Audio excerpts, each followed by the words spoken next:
Hey all, Nicholas DeMario here of SterlingKisses.com, and I just wanted to do a quick follow-up video of the Cleani dual tank washer made by Ackuretta.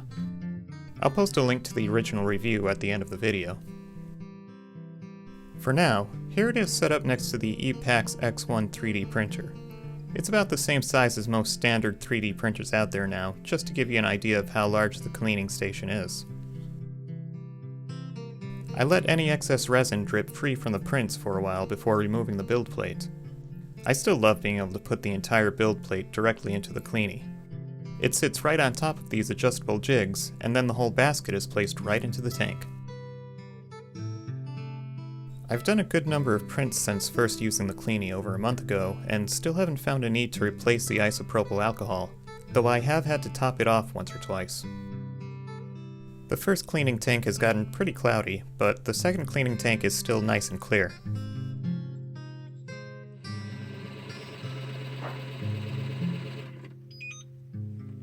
I only used the 3-minute setting for these prints.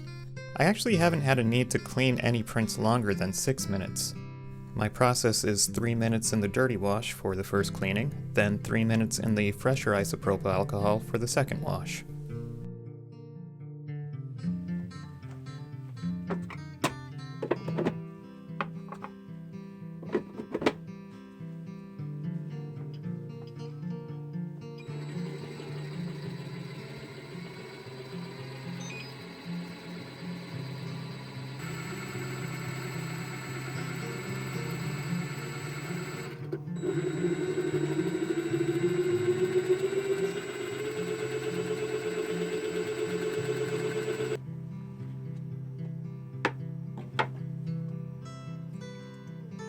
I always look forward to using the Cleani once a print is done.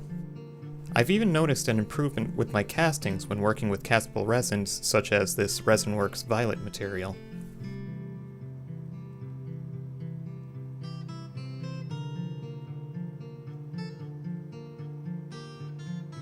If you'd like one for yourself, you can still get 10% off the Cleani by heading to Accuretta's website and using my promotional code seen here. Finally, if you have any questions about the cleaner, just leave a comment below and I'll get back to you. Once again, I'm Nicholas DeMario of SterlingKisses.com. Thanks for watching.